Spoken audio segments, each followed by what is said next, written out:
Hi, I'm Elisa Law. I'm here with my husband Ron Law. We're here with our great friend and mentor, George Cross. George, you are the #1 deal maker in all of New York, all of the United States, and many people say across the world, as we do too, and you've developed so many great opportunities for other investors to share the knowledge that you have.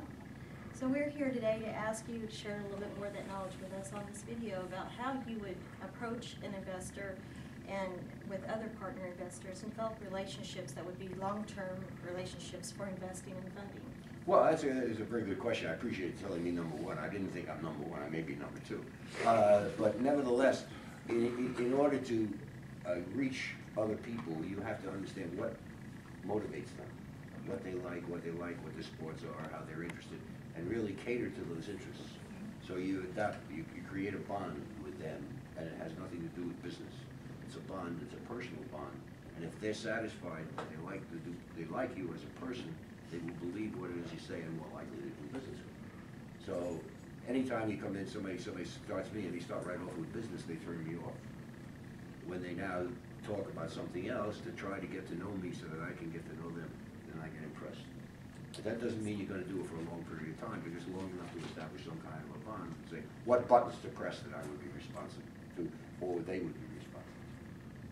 Well, thank you very much for that. You're welcome. Advice. Ron? George, in your career, you've worked with untold numbers of people, solving thousands of issues to close hundreds of deals. In all of these deals, solving all of these issues, what trait did the successful people have and the unsuccessful people did not? Perseverance. Perseverance and understanding what the other side wants. Most of the times people go into it and they say, I know what I want, and they fight for that. But if you don't understand what the other people wants and how you can basically fulfill their needs, you're only half of the equation.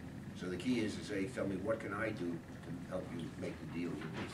If I find out what you want, then I'll figure out how to get close to it or how to basically run around it. But most of the times you don't do that. You're concerned with me, I, and don't say you. It's been a pleasure these past couple of days spending this time with you here in New York. We have spent a lot of time walking through the properties that you helped create, and listen to the issues that had to be resolved. And we feel that you have spent a lot of time in this city.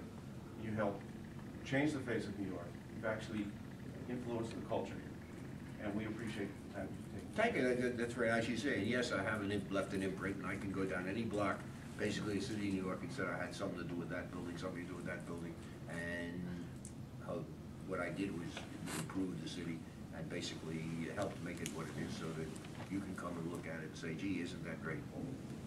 We thank you, George. You're welcome. Thank you.